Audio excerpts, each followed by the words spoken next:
बात सुनने में बड़ी हंसने वाली लगती है, लेकिन ये बात हंसने वाली है नहीं। काफी लोग इस पे मजाक भी उड़ाते हैं। इंडिया का जो एजुकेशन सिस्टम है, इसमें बच्चा जब तक 20 से 24 साल तक पहुंचता है, 99% बच्चों को यह पता ही नहीं होता है कि उन्हें जीवन में करना क्या है। हमारी जो स्कूली शिक्षा है वो कुछ इस तरीके की है कि 20 से 24 साल तक बच्चे को यही आइडिया नहीं होता है कि उसको जीवन में क्या अचीव करना है, किस डायरेक्शन में जाना है, कौन सी लाइन पकड़नी है, क्या उसके अंदर कैपेबिलिटीज हैं। इस तरीके का हमारा एजुकेशन सिस्टम है। इसको अगर आप चाइना से कंपेयर करें तो चाइना का जो एजुकेशन सिस्टम है दैट इज टोटली वोकेशनल। मतलब वहां पर किताबी ज्ञान के ऊपर बहुत ज्यादा फोकस नहीं करते हैं, वहां पर practical knowledge is very important.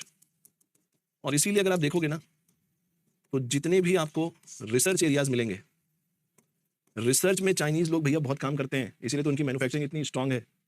खतरनाक लेवल पे मैन्युफैक्चरिंग करते हैं, टेक्नोलॉजी बनाते हैं, छोटी छोटी चीजों से पता नहीं क्या क्या बना देते हैं। रिसर्च बहुत स्ट्रांग है। 20 से 24 साल के बच्चों के पास वहां पर इतने सारे रिसर्च पेपर होते हैं जितने हमारे यहाँ 50 साल के आदमी के पास नहीं होते। क्योंकि हमारे एजुकेशन सिस्टम में वोकेशनल ट्रेनिंग उतनी इंपॉर्टेंट नहीं है, किताबी ज्ञान पे हम ज्यादा फोकस करते हैं। बात समझ में आ रही है? तो अब इस स्थिति में ज्यादातर लोग लक्ष्य कैसे बनाते हैं? तो सबसे पहला तो होता है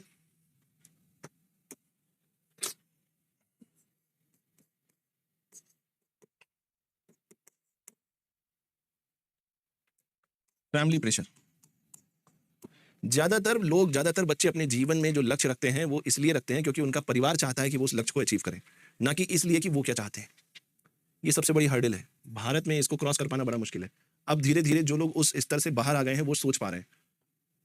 ठीक है, एक तो बच्चे को कुछ पता नहीं है, ऊपर से फैमिली ने उसके ऊपर बोझ डाल दिया कि भैया तुमको ये बन के दिखाना है, चलो फॉर्म भरो। उसको ये भी नहीं पता फॉर्म कैसे भरते हैं, तो बाप उसको जबरदस्ती ले गए कि चलो भैया फॉर्म भरो। एक तो हो गया फैमिली प्रेशर। दूसरा, कुछ लोग अपने आसपास के दोस्तों को, फ्रेंड्स एंड मेट्स, कि बगल वाला फॉर्म भर रहा है चलो हम भी भर देते हैं, बगल वाला फला फला एग्जाम की तैयारी कर रहा है चलो हम भी कर लेते हैं। This is called herd mentality. कभी आपने किसी बकरी के समूह को देखा है? बकरी और भेड़ के समूह को, गाय भैंसों के समूह को।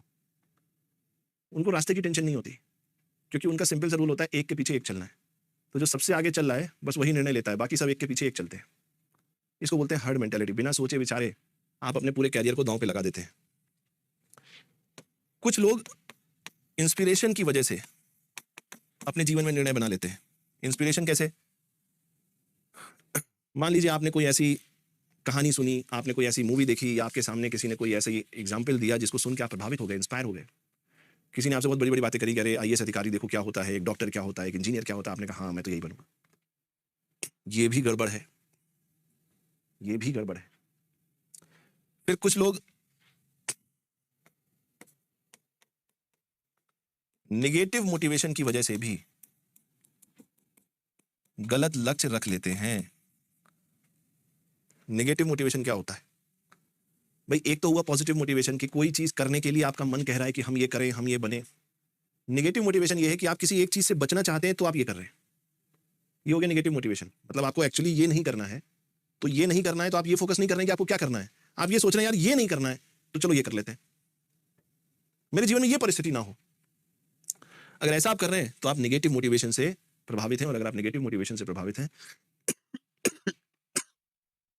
तो भी आप गलत निर्णय ले रहे हैं। अब मजे की बात ये आती है, जब ये सारी चीजें गलत हैं तो फिर हम डिसीजन ले कैसे, हम गोल सेटिंग करें कैसे? इसका बहुत ही सिंपल तरीका मैं आपको बता रहा हूं, और आप अपने जीवन में इसको अप्लाई करके देखिए, आपको इससे बहुत फायदा मिलेगा। सबसे पहला निर्णय आप ये लीजिए कि आपके पास इनपुट पे जो रिसोर्सेज हैं, ये रिसोर्सेज कैसे हैं, कितने हैं और कब तक है।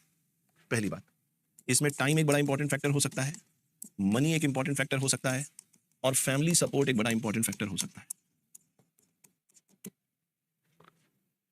अपने रिसोर्सेज को चेक करना ये सबसे ज्यादा जरूरी चीज है। दूसरा है कैपेसिटी एंड विलिंगनेस।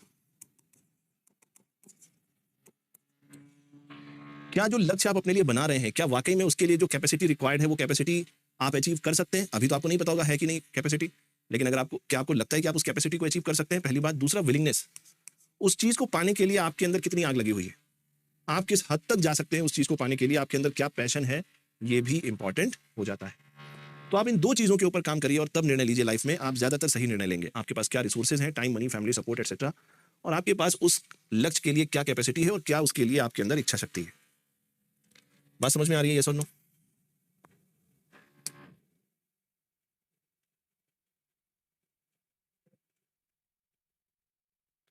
अब ये एक एग्जाम्पल है, कहने का तरीका है, मेरे ख्याल इससे कुछ खास